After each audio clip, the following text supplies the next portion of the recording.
അസ്സാം വലൈക്കും വറഹമത്തല്ലാഹി വബർക്കാത്തു.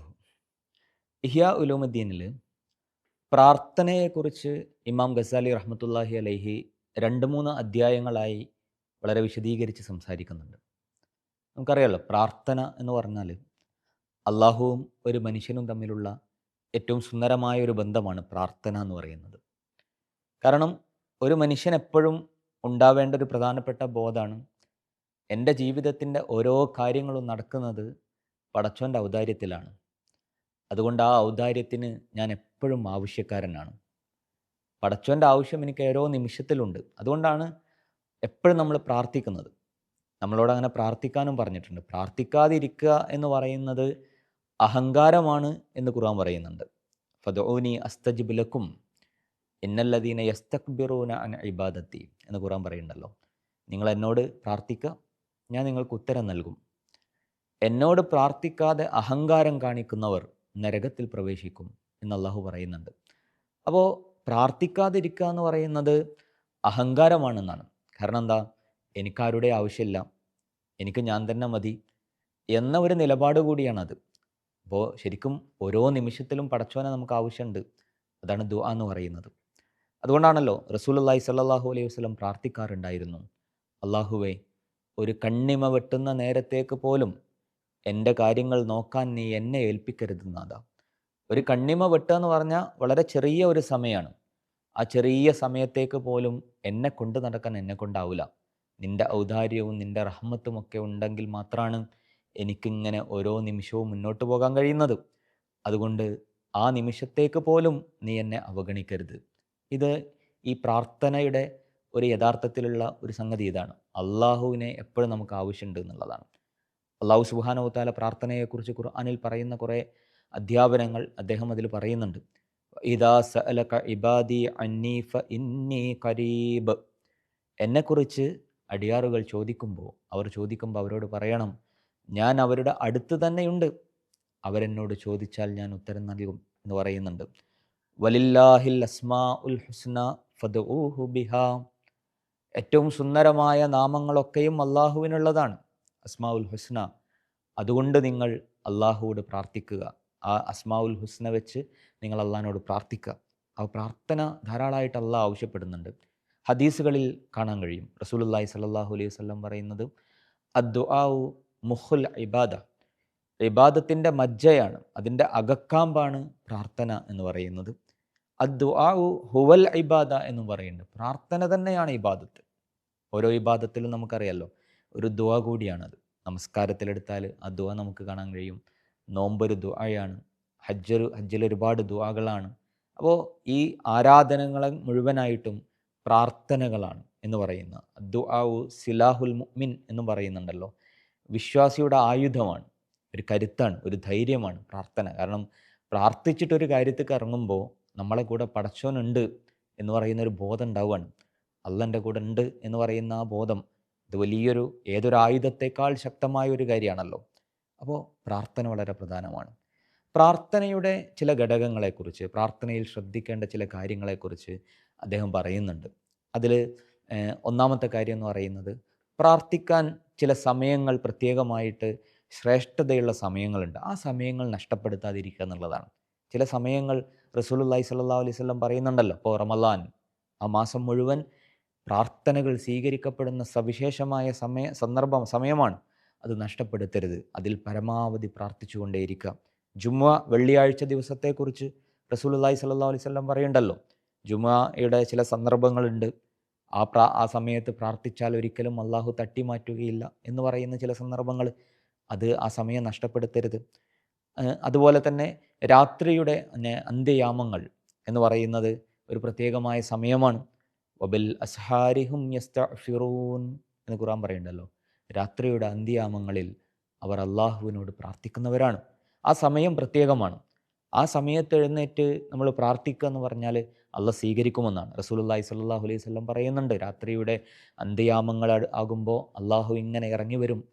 അള്ളാഹു ഇറങ്ങി വന്നിട്ട്, ആരാണ് എന്നോട് ചോദിക്കുന്നവർ, ആരാണ് എന്നോട് ഇസ്തിഗ്ഫാർ നടത്തുന്നവരുള്ളത്, അവർക്കൊക്കെയും ഞാൻ പുറത്തു തരും എന്ന് പറയുന്ന ഒരു സവിശേഷമായ സമയമാണ് ഈ ആ ഒരു അന്ത്യയാമത്തിൻ്റെ സമയം. അപ്പോൾ ഇങ്ങനെ അള്ളാഹു എപ്പോഴാണോ നമ്മളുടെ പ്രാർത്ഥനകൾ ഏറ്റവും കൂടുതൽ സ്വീകരിക്കുമെന്ന് പറഞ്ഞിട്ടുള്ളത്, ആ സമയങ്ങൾ നഷ്ടപ്പെടുത്തരുത് എന്ന് പ്രത്യേകം പറയുന്നുണ്ട്. രണ്ടാമത്തെ, നമ്മുടെ ജീവിതത്തിലെ ചില സന്ദർഭങ്ങളുണ്ടാവും. അത് നമ്മളുടേതനുസരിച്ച് മാറുന്ന ചില സന്ദർഭങ്ങളായിരിക്കും. ഇപ്പോൾ നമസ്കാരത്തിന് ശേഷമുള്ള സമയം, നമ്മളെപ്പോഴാണോ ഫർള് നമസ്കരിക്കുന്നത്, ആ നമസ്കാരത്തിൻ്റെ ഒക്കെ ഒരു ശേഷം ഒരു സമയം ഉണ്ടാവുമല്ലോ. ആ സമയം പ്രാർത്ഥന സ്വീകരിക്കുന്ന സവിശേഷമായ സമയമാണ്. അതുപോലെ നമ്മൾ സുന്നത്ത് നോമ്പൊക്കെ എടുത്ത് പ്രാർത്ഥിക്കാം. കാരണം നോമ്പുകാരനായിരിക്കെ പ്രാർത്ഥിക്കുന്നതിന് ചില പ്രത്യേകതകളുണ്ടാവും. കാരണം അള്ളാഹുവിനോട് നമ്മൾ അടുത്ത് നിൽക്കുന്ന ഒരു സമയമാണല്ലോ. നമ്മളുടെ ഒരു സൽക്കർമ്മത്തെ മുൻനിർത്തിയിട്ട് പടച്ചവനോട് നമ്മൾ ചോദിക്കുമ്പോൾ അതിന് കുറച്ചുകൂടി ശ്രേഷ്ഠത ഉണ്ടാവും എന്നുള്ളതാണ്. അതുപോലെ തന്നെ സുജൂദ്, റസൂലുള്ളാഹി സ്വല്ലല്ലാഹു അലൈഹി വസല്ലം പറയുന്നുണ്ട്, ഒരാൾ അള്ളാഹുവോട് ഏറ്റവും അടുത്തുണ്ടാവുന്നത് സുജൂദിലായിരിക്കുമ്പോഴാണ്. അതുകൊണ്ട് നിങ്ങൾ സുജൂദിൽ ധാരാളമായിട്ട് പ്രാർത്ഥിക്കുക എന്നാണ്. ഇപ്പോൾ സുന്നത്തൊക്കെ നിസ്കരിക്കുമ്പോൾ നമ്മളുടെ സുജൂദുകൾ കുറച്ച് ദൈർഘിപ്പിക്കുക. ആ ദൈർഘ്യം എന്തിനാണ്? പ്രാർത്ഥനയ്ക്ക് വേണ്ടിയിട്ടുള്ളതാണ്. സുജൂദിൽ ആയിരിക്കുമ്പോൾ നമ്മളുടെ കൽബും അള്ളാഹുവുമായിട്ടൊരു ആത്മബന്ധത്തിലായിരിക്കും. ആ സമയത്ത് പടച്ചവനോട് ചോദിച്ചുകൊണ്ടിരിക്കുക, അത് പ്രത്യേകമായൊരു സന്ദർഭമാണ്. അപ്പോൾ ഇത്തരം കാര്യങ്ങൾ പ്രത്യേകമായിട്ട് അതിൽ ശ്രദ്ധിക്കേണ്ടതാണ്. അതുപോലെ തന്നെ കിബിലക്ക് അഭിമുഖമായി നിന്ന് പ്രാർത്ഥിക്കലാണ് അതിൻ്റെ രീതി. റസൂലുള്ളാഹി സ്വല്ലല്ലാഹു അലൈഹി വസല്ലമയുടെ പ്രാർത്ഥനയുടെ സന്ദർഭങ്ങളൊക്കെ വിവരിക്കുന്നിടത്ത് നമുക്ക് കാണാൻ കഴിയും, കിബിലക്ക് അഭിമുഖമായി നിന്നു എന്ന് പറയുന്നുണ്ട്. അപ്പോൾ അതതിൽ ശ്രദ്ധിക്കേണ്ട ഒരു കാര്യമാണ്. കിബിലക്ക് അഭിമുഖമായിട്ട് ആകുമ്പോൾ അത് നിർബന്ധമായൊരു കാര്യം എന്നുള്ള നിലക്കല്ല, മറിച്ച് അതിൽ കുറച്ചുകൂടി അതിൻ്റെ ഒരു അദബിൽപ്പെട്ട കാര്യമാണ് കിബിലക്ക് അഭിമുഖമായി നിൽക്കുക. കൈകൾ ഉയർത്തുക, പ്രാർത്ഥനയിൽ കൈകൾ ഉയർത്തുക എന്നതും നല്ലതാണ്. റസൂലുള്ളാഹി സ്വല്ലല്ലാഹു അലൈഹി വസല്ലം പറയുന്ന ചില അധ്യാപനങ്ങളുണ്ടല്ലോ, അള്ളാഹുവിലേക്ക് ഉയരുന്ന ചില കൈകൾ അള്ളാഹു തട്ടിമാറ്റുകയില്ല. അപ്പോൾ കൈകൾ ഉയർത്തി പ്രാർത്ഥിക്കുക. റസൂലുള്ളാഹി സ്വല്ലല്ലാഹു അലൈഹി വസല്ലം കൈ ഉയർത്തി പ്രാർത്ഥിച്ച സന്ദർഭത്തെക്കുറിച്ചൊക്കെ പറയുന്നുണ്ട്. അദ്ദേഹത്തിൻ്റെ കക്ഷത്തിലെ വെളുപ്പ് കാണുമാറ് അദ്ദേഹം അത്രയും കൈകൾ ഉയർത്തി അള്ളാഹുവോട് പ്രാർത്ഥിച്ചു എന്നാണ് പറയുന്നത്. അപ്പോൾ കൈകൾ ഉയർത്തി പ്രാർത്ഥിക്കുക എന്ന് പറയുന്നത് ആ പ്രാർത്ഥനയുടെ മറ്റൊരു അദബാണ്. അതിൽ നമ്മൾ ഇൻവോൾവ് ആവുകയാണ്. നമ്മളുടെ ശരീരഭാഷ കൂടി അതിൽ ഇൻവോൾവ് ആവുമ്പോൾ നമ്മളുടെ മനസ്സ് അള്ളാഹുവിലേക്ക് അടുക്കുക എന്നുള്ളതാണ്. അതുപോലെ നാലാമത്തെ ഒരു കാര്യം അദ്ദേഹം പറയുന്നത്, ഭയങ്കര ഉച്ചത്തിൽ പ്രാർത്ഥിക്കുന്നത് ഒഴിവാക്കണം എന്നാണ്. ഭയങ്കര ഉച്ചത്തിൽ പ്രാർത്ഥിക്കുക. ഇപ്പോൾ ചിലരുണ്ടാവുമല്ലോ അങ്ങനെ ഭയങ്കര ഉച്ചത്തിൽ പ്രാർത്ഥിക്കുക. ഒരിക്കൽ സഹാബത്തും റസൂലുള്ളാഹി സ്വല്ലല്ലാഹു അലൈഹി വസല്ലമൊക്കെ അങ്ങനെ നടന്ന് പോകുന്ന സമയത്ത് തെക്ബീർ ചൊല്ലുന്നുണ്ട്. അപ്പോൾ ചില സഹാബിമാർ വളരെ ഉറക്കെ തെക്ബീർ ചൊല്ലാണ്. അപ്പോൾ റസൂലുള്ളാഹി സ്വല്ലല്ലാഹു അലൈഹി വസല്ലം പറഞ്ഞു, അത്ര ഉറക്കെ ചൊല്ലാൻ, അത്ര ഉറക്കെ വിളിക്കാൻ നിങ്ങളുടെ ദൈവം ബധിരനല്ല എന്ന് പറയുന്നുണ്ട്. അപ്പോൾ അങ്ങനെ ഭയങ്കര ഉച്ചത്തിൽ പ്രാർത്ഥിച്ച ബാക്കിയുള്ളവർക്ക് കൂടി പ്രയാസമാകുന്ന സ്വഭാവത്തിൽ അങ്ങനെ പ്രാർത്ഥിക്കേണ്ടതില്ല. അങ്ങനെ ഭയങ്കര ശബ്ദത്തിൽ പ്രാർത്ഥനകൾ ഒഴിവാക്കുക. എന്നാൽ അതേസമയം മനസ്സിൽ പ്രാർത്ഥിക്കണം എന്നില്ല. അതിൻ്റെ അർത്ഥം മനസ്സിൽ പ്രാർത്ഥിക്കുക എന്നല്ല, ചെറിയ ശബ്ദത്തിൽ പ്രാർത്ഥിക്കാം. നമ്മൾ ചെറിയ രൂപത്തിൽ അപ്പോഴാണ് ഒരു സംസാരമായിട്ട് വരിക. ചെറിയ ഒരു ശബ്ദത്തിൽ അള്ളാഹിനോട് ചോദിക്കുന്നത് നല്ലതാണ് എന്ന് പറയുന്നുണ്ട്. അതുപോലെ തന്നെ മറ്റൊരു പ്രത്യേകത വിനയം ഉണ്ടാവുക എന്നുള്ളതാണ്. പ്രാർത്ഥിക്കുമ്പോൾ വിനയം ഉണ്ടാവുക. കാരണം എന്താ? നമ്മളാണ് ആവശ്യക്കാർ, അള്ളാഹു എല്ലാത്തിനും കഴിവുള്ളവനാണ്.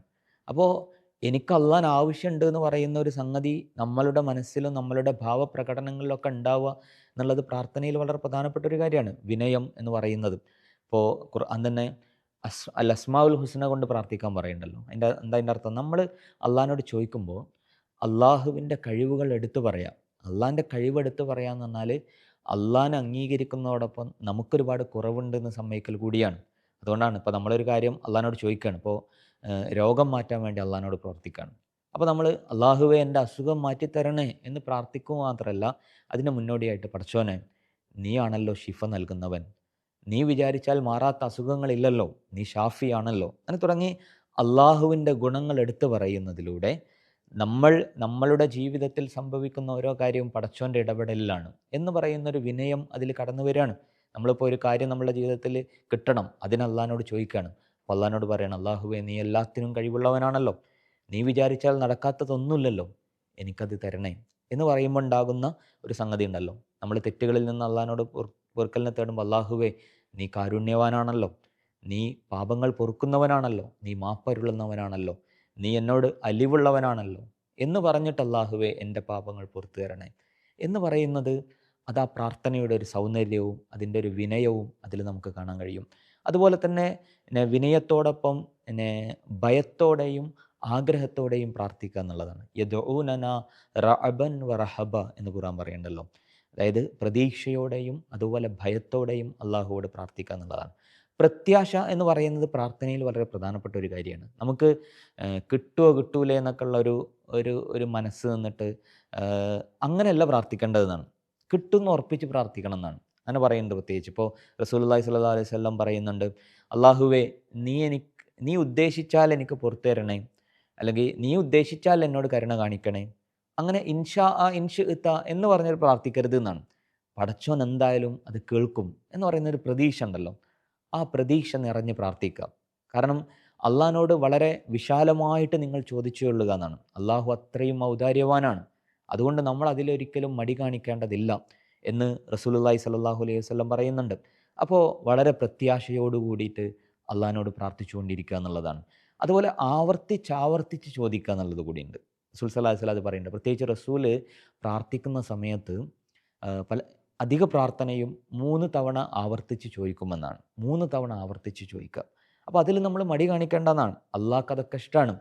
അള്ളാഹുവിനോട് ധാരാളമായി ചോദിക്കുന്നവരെ അള്ളാഹു ഇഷ്ടമാണ്. അതുകൊണ്ട് നമുക്കൊരിക്കലും അതിൽ മടുപ്പും തോന്നേണ്ടതില്ല. റസൂലുള്ളാഹി സ്വല്ലല്ലാഹു അലൈഹി വസല്ലം പറയുന്നുണ്ടല്ലോ, അള്ളാഹുവിന് ഒരിക്കലും മടുക്കുകയില്ല, നിങ്ങൾക്ക് മടുക്കുന്നത് വരെ എന്നാണ്. അപ്പോൾ നമ്മളിപ്പോൾ വിചാരിക്കും, എത്രയായി ഇപ്പോൾ പടച്ചോനോട് ചോദിക്കുന്നു, പടച്ചോൻ എന്താ കേൾക്കാത്തത് എന്നൊരു മനസ്സുണ്ടാവരുത്.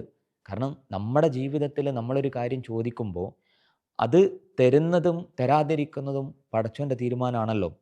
ആ തീരുമാനത്തിൽ നമുക്ക് തൃപ്തി ഉണ്ടാവണം. നമ്മൾ വിചാരിക്കുകയാണ്, നമ്മൾ പ്രാർത്ഥിച്ച കാര്യം ഇപ്പം എൻ്റെ ജീവിതത്തിൽ കിട്ടിയാൽ എനിക്ക് ഹൈറായിരിക്കും. ആരാ വിചാരിക്കണത്? നമ്മളാ വിചാരിക്കുന്നത്. പക്ഷെ അത് ഹൈറാണോ ഷെറാണോ എന്ന് ഏറ്റവും നന്നായി അറിയാതിരിക്കുക പടച്ചോനാണ്.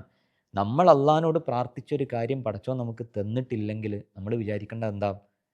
അതെനിക്ക് കിട്ടിയാൽ അതിലെന്തോ ഒരു ഷെറ് വരാനുണ്ട്. അതുകൊണ്ട് ആ ഷെറ് എൻ്റെ ജീവിതത്തിൽ നിന്ന് ഒഴിവാക്കാൻ പടച്ചോൻ അതെനിക്ക് തരാതിരുന്നതാണ് എന്ന് പോലും ആലോചിക്കണം എന്നാണ്. അവിടെയാണ് അള്ളാഹിനെക്കുറിച്ചുള്ള ആ ബോധം നമ്മളിൽ ഉണ്ടാവുക. അപ്പോൾ ആവർത്തിച്ച് ആവർത്തിച്ച് അള്ളാഹിനോട് പ്രാർത്ഥിച്ചുകൊണ്ടേയിരിക്കുക എന്നുള്ളതാണ്. ചെറുതും വലുതുമായ കാര്യങ്ങളൊക്കെ പടച്ചോനോട് ചോദിക്കാം. നമ്മൾ നമ്മുടെ ജീവിതത്തിൽ പ്രാർത്ഥന ഉണ്ടാക്കുന്ന പലതരത്തിലുള്ള ഫലങ്ങളുണ്ടാവും. കാരണം അപ്പോൾ നമ്മൾ അള്ളാഹിനോടൊരു കാര്യം പ്രാർത്ഥിക്കുമ്പോൾ നമ്മുടെ ജീവിതത്തിൽ അതൊരു ശ്രദ്ധയിലുണ്ടാകും എന്നുള്ളതാണ്. അപ്പോൾ നമ്മുടെ ജീവിതത്തിൽ ഒഴിവാക്കേണ്ട ഒരു ശീലം ഉണ്ടെന്ന് വിചാരിച്ചോ, നമ്മൾ എത്ര ശ്രമിച്ചിട്ട് ഒഴിവാകുന്നില്ല. അപ്പോൾ അള്ളാഹിനോട് നമ്മൾ അത് എടുത്തു പറഞ്ഞ് പ്രാർത്ഥിക്കുക. അപ്പോൾ ആ ശീലം, എനിക്ക് അങ്ങനെ ഒരു ചെറിയ മോശമായ ശീലമുണ്ട് പടച്ചോനെ, അത് എന്നിൽ നിന്ന് ഒഴിവാക്കി തരണം എന്നിങ്ങനെ നിരന്തരമായി പ്രാർത്ഥിക്കുമ്പോൾ നമ്മുടെ ജീവിതത്തിൽ നിന്ന് അത് ഒഴിവാക്കാനുള്ള ഒരു പ്രേരണ കൂടിയായിട്ട് ആ പ്രാർത്ഥന മാറും. കാരണം നമ്മൾ പടച്ചോനോട് ഇങ്ങനെ നിരന്തരമായി ചോദിക്കുന്ന ഒരു കാര്യത്തിൽ നമ്മളുടെ ഒരു എഫേർട്ട് നമ്മൾ എടുക്കുമല്ലോ, അത് ആ പ്രാർത്ഥനയുടെ ഒരു ഗുണം കൂടിയാണ്. പ്രാർത്ഥനയിൽ അദ്ദേഹം അവസാനം പറയുന്ന ഒരു പ്രധാനപ്പെട്ട കാര്യം, പ്രാർത്ഥന സ്വീകരിക്കപ്പെടണമെങ്കിൽ നമ്മൾ തെറ്റുകളിൽ നിന്ന് പശ്ചാത്തപിക്കുന്നവരാകണം എന്നാണ്. തെറ്റ് ചെയ്യാത്തവരായിട്ട് ആളുകൾ ഉണ്ടാവില്ല, തെറ്റൊക്കെ സംഭവിച്ചു പോകും. പക്ഷെ നമ്മൾ തെറ്റുകാരനായിരിക്കെ, പാപിയായിരിക്കെ പടച്ചോനിലേക്കുള്ള ഉയരുന്ന കൈകൾ പടച്ചോൻ ചിലപ്പോൾ തട്ടിമാറ്റാൻ സാധ്യതയുണ്ട്. അതിന് അദ്ദേഹം ഒരുപാട് സംഭവങ്ങൾ ഇങ്ങനെ പറയുന്നുണ്ട്. ഇപ്പോൾ മൂസാ നബി അലൈഹിസ്സലാമയുടെ കാലത്ത് മഴയ്ക്ക് വേണ്ടിയിട്ട് പ്രാർത്ഥിക്കാൻ വേണ്ടിയിട്ട് ഒരുമിച്ച് കൂടി നബിയുണ്ട്, മൂസാ നബിയുണ്ട്. പ്രാർത്ഥിച്ചിട്ട് മഴ കിട്ടുന്നില്ല. അപ്പോൾ അള്ളാഹു മൂസാ നബിയോട് പറഞ്ഞു, ആ കൂട്ടത്തിൽ ഒരു തെറ്റുകാരനുണ്ട്, ഗീബത്ത് പരദൂഷണം പറഞ്ഞ ഒരാളുണ്ട്, പശ്ചാത്തപിച്ചിട്ടില്ല. അതുകൊണ്ട് മൂപ്പരുണ്ടാവുമ്പോൾ ഈ പ്രാർത്ഥന സ്വീകരിക്കൂല. അപ്പോൾ മൂസാ നബി അലൈഹി സ്വലാം ചോദിച്ചു, ആരാണ് ഇതിൽ പരദൂഷണം പറഞ്ഞ് അള്ളാഹുവോട് തെറ്റ് ഏറ്റു പറയാത്തവർ? അപ്പോൾ അങ്ങനെ ചോദിക്കുമ്പോൾ ആരും പറയില്ലല്ലോ, ആ കൂട്ടത്തിനിടയിൽ ഞാനാണെന്ന് പറയില്ലല്ലോ. അപ്പോൾ മൂസാ നബി അലൈഹി സ്വലാം എന്ത് ചെയ്തു? എല്ലാവരോടും പശ്ചാത്തപിക്കാൻ പറഞ്ഞു. അവർ ചെയ്ത തെറ്റുകളിൽ നിന്ന് പശ്ചാത്തപിക്കാൻ പറഞ്ഞു. അപ്പോൾ എല്ലാവരും തൗബ ചെയ്തു. എന്നിട്ട് അവർ മഴയ്ക്ക് വേണ്ടി പ്രാർത്ഥിച്ചപ്പോൾ മഴ പെയ്തു എന്നാണ്. ഈസാ നബി അലൈഹി സ്വലാമയുടെ കാലത്ത് ഒരു സംഭവം പറയുന്നുണ്ട്. ഇതുപോലെ മഴ കിട്ടാതിരുന്നൊരു സന്ദർഭത്തിൽ എല്ലാവരും ഒരുമിച്ച് കൂടി ഈസാ നബി അലൈഹി സ്വലാം അവരോട് പറഞ്ഞു, നിങ്ങളിൽ പാപം ചെയ്യാത്ത, അല്ലെങ്കിൽ പാപം ചെയ്തിട്ട് മുഴുവൻ പാപങ്ങളിൽ നിന്നും പശ്ചാത്തപിച്ചവർ മാത്രം ഇവിടെ നിൽക്കുക, ബാക്കിയുള്ളവർ മാറി നിൽക്കുക എന്ന് പറഞ്ഞു. അപ്പോൾ അതിലധികം ആൾക്കാരും മാറി. ആകെ പിന്നീട് ഒരാളോ മറ്റോ അവശേഷിച്ചുള്ളൂ. അപ്പോൾ മൂപ്പരോട് ചോദിച്ചു, നീ, അപ്പോൾ അയാൾ പറഞ്ഞു, ഞാൻ ചെയ്ത തെറ്റിൽ നിന്ന് ഞാൻ അള്ളാഹിനോട് പ്രാർത്ഥിച്ച് മടങ്ങിയിട്ടുണ്ട്.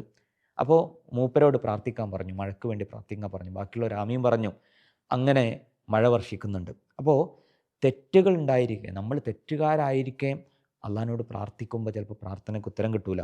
പ്രത്യേകിച്ച് റസൂൽ സല്ലല്ലാഹു അലൈഹി വസല്ലം ഈ പറയുന്ന ചില പ്രത്യേക ആളുകളെക്കുറിച്ച് പറയുന്നുണ്ട്. ഇപ്പോൾ സാമ്പത്തിക ഇടപാടിൽ പ്രശ്നമുള്ളവർ, ഹലാലും ഹറാമൊന്നും പരിഗണിക്കാതെ ജീവിക്കുന്ന ആളുകൾ, അവരുടെ ജീവിതത്തിൽ ഹറാമിൻ്റെ അംശം കലർന്നിട്ടുണ്ടെങ്കിൽ, അവരുടെ സമ്പാദ്യത്തിൽ, അതുപോലെ തന്നെ അവരുടെ മറ്റുള്ള കാര്യങ്ങളിലൊക്കെ ഹറാമായ കാര്യങ്ങൾ കലർന്നിട്ടുണ്ടെങ്കിൽ അവരെത്ര പ്രാർത്ഥിച്ചാലും അള്ളാഹ് സ്വീകരിക്കൂല. റസൂൽ സ്വല്ലല്ലാഹു അലൈഹി വസല്ലം പറയുന്നുണ്ട്, ഒരുപാട് യാത്ര ചെയ്ത് അങ്ങനെ ജട പിടിച്ച മുടിയുമായി കീറിപ്പറഞ്ഞ വസ്ത്രങ്ങളുമായിട്ട് കഅബയിലേക്ക് നടന്ന് നടന്ന് വന്നിട്ട് കൈകൾ ഉയർത്തിയിട്ട് പ്രാർത്ഥിക്കുന്ന ചില ആളുകൾ. പക്ഷെ അവരുടെ പ്രാർത്ഥന എങ്ങനെ സ്വീകരിക്കാനാ? അയാളുടെ വസ്ത്രം ഹറാമിൽ നിന്നുണ്ടായതാണ്. അവർ ഭക്ഷണം കഴിച്ചത് ഹറാമിൽ നിന്നാണ്. ഇത് ഹറാമായ ഭക്ഷണം കഴിച്ചു എന്നല്ല, സമ്പാദ്യം ഹലാലല്ലാത്ത രീതിയിലാകുമ്പോൾ പ്രാർത്ഥനകൾ തള്ളപ്പെടുന്നതാണ്. മറ്റൊരു പ്രധാന സന്ദർഭം, ആളുകളുമായിട്ട് പ്രശ്നക്കാരനായിരിക്കെ തെറ്റി നിൽക്കുക, ആളുകളോട് തെറ്റി നിൽക്കുക, അകന്നു നിൽക്കുക. രണ്ടാളുകൾ തമ്മിൽ പ്രശ്നമുണ്ടെങ്കിൽ റസൂൽ സ്വല്ലല്ലാഹു അലൈഹി വസല്ലം പറയുന്നുണ്ട്, ഓരോ തിങ്കളാഴ്ചയും വ്യാഴാഴ്ചയും അള്ളാഹു പറയും, പ്രാർത്ഥിക്കുന്നവർക്കൊക്കെയും പുറത്തു കൊടുക്കും എന്ന് പറയും. എന്നാൽ ചില ആളുകളുടെ പ്രാർത്ഥന മാറ്റിവെക്കാൻ പറയും. ആരാണവർ? പരസ്പരം അകന്നു നിൽക്കുന്ന ആളുകൾ എന്നാണ്. പരസ്പരം തെറ്റി നിൽക്കുന്ന, പിണങ്ങി നിൽക്കുന്ന, മനസ്സിൽ അകൽച്ചയുള്ള, വിദ്വേഷവും പകയുമുള്ള അങ്ങനെയുള്ള ആളുകൾ അത് തീർത്തിട്ട്, പരസ്പരം അവരുടെ പ്രശ്നങ്ങൾ തീർത്തിട്ട് അള്ളാഹുവിലേക്ക് കൈകൾ ഉയർത്തുമ്പോഴേ അള്ളാഹ് സ്വീകരിക്കും. ഗൗരവമായിട്ട് കാണേണ്ട ഒരു കാര്യമാണത്. കാരണം നമ്മൾ പലപ്പോഴും നിസ്സാരമായി, നമ്മളുടെ ഒരു ഈഗോ പലപ്പോഴും ഉണ്ടാകും. ചില ആളുകളോടൊക്കെ എന്തെങ്കിലും കാരണത്തിൽ തെറ്റിയിട്ടുണ്ടാവും. അങ്ങനെ ഞാൻ മിണ്ടൂല എന്ന് പറഞ്ഞിട്ടൊക്കെ വാശി കാണിക്കും. ഈ വാശി കൊണ്ട് എന്താ സംഭവിക്കുക? നമ്മുടെ ജീവിതം നശിച്ചു പോവുക. കാരണം പ്രാർത്ഥനകൾ പോലും സ്വീകരിക്കാത്ത അവസ്ഥ ഉണ്ടാവുന്നതാണ്. റസൂലുള്ളാഹി സ്വല്ലല്ലാഹു അലൈഹി വസല്ലം അതുകൊണ്ടല്ലേ പറഞ്ഞത്, ഒരാളോട് പിണങ്ങിയാലും, പിണങ്ങാനൊക്കെ സാധ്യതയുണ്ട്, മനുഷ്യന്മാരല്ലേ. പക്ഷെ പിണങ്ങിയാൽ ആ പിണക്കെന്താവരുത്, 3 ദിവസത്തിലേക്ക് അപ്പുറത്തേക്ക് നീളരുതെന്നാണ് അള്ളാഹിൻ്റെ റസൂല് പറഞ്ഞതാണ്. അവിടെ നമ്മളുടെ ഈഗോയും നമ്മളുടെ വാശിയും നമ്മളുടെ ദുരഭിമാനവും ഒന്നും വിലങ്ങുതടിയാൻ പാടില്ല. അള്ളാഹിൻ്റെ റസൂല് പറഞ്ഞിട്ടുണ്ടെങ്കിൽ അതാണ് എൻ്റെ ജീവിതത്തിൽ വലുത് എന്ന് പറഞ്ഞ് അത് തീർക്കാൻ നമ്മൾ ശ്രമിക്കണം എന്നുള്ളതാണ്. അധ്യായം അവസാനിക്കുന്ന സമയത്ത് അദ്ദേഹം ഒരുപാട് പ്രാർത്ഥനകളെക്കുറിച്ച് പറയുന്നുണ്ട്. മുൻകഴിഞ്ഞ പ്രവാചകന്മാരുടെ പ്രാർത്ഥനകൾ അധ്യായത്തിൽ പ്രത്യേകം ചേർക്കുന്നുണ്ട്. റസൂലുള്ളാഹി സ്വല്ലല്ലാഹു അലൈഹി വസല്ലമയുടെ പ്രത്യേക പ്രാർത്ഥനകൾ പറയുന്നുണ്ട്. സ്വഹാബാക്കൾ, പ്രധാനപ്പെട്ട സ്വഹാബാക്കൾ, അവർ സ്ഥിരമായിട്ട് പ്രാർത്ഥിച്ചിരുന്ന പ്രാർത്ഥനകൾ പറയുന്നുണ്ട്. അതുപോലെ തന്നെ ചില സന്ദർഭങ്ങൾ, ചില പ്രത്യേകമായ സന്ദർഭങ്ങളിൽ നമ്മളുടെ ദൈനംദിന ജീവിതത്തിൻ്റെ ഓരോ സന്ദർഭങ്ങളിലുള്ള പ്രാർത്ഥനകൾ അതിനെ പ്രത്യേകമായി ചേർത്ത് പറയുന്നുണ്ട്. അങ്ങനെ അതെല്ലാം കൂടി ചേർത്തുകൊണ്ടാണ് ഈ അധ്യായം അവസാനിപ്പിക്കുന്നത്. പ്രാർത്ഥന എന്ന് പറയുന്നത് നമ്മൾ അള്ളാഹുവിനോടുള്ള നമ്മളുടെ ബന്ധത്തിൻ്റെ ഏറ്റവും സുന്ദരമായ ഒരു സാഹചര്യമാണ്. നമുക്ക് വേണ്ടി പ്രാർത്ഥിക്കുന്നതോടൊപ്പം മറ്റുള്ളവർക്കും വേണ്ടി പ്രാർത്ഥിക്കാനാണ്. നമ്മളൊരാളെ ഇഷ്ടപ്പെടുന്നുണ്ടെങ്കിൽ ആ ഇഷ്ടപ്പെടുന്നവർക്ക് നമ്മൾക്ക് കൊടുക്കാൻ പറ്റുന്ന ഏറ്റവും നല്ല സമ്മാനം, ഏറ്റവും മനോഹരമായ സമ്മാനം അവർക്ക് വേണ്ടി പ്രാർത്ഥിക്കുക എന്നുള്ളതാണ്. നമ്മളുടെ പ്രാർത്ഥനകൾ പടച്ച റബ്ബ് സ്വീകരിക്കുമാറാകട്ടെ. വാഹിർ ദഅ്വാന അൽഹംദുലില്ലാഹി റബ്ബിൽ ആലമീൻ. അസ്സലാമു അലൈക്കും വറഹ്മത്തുള്ളാഹി വബറകാതുഹു.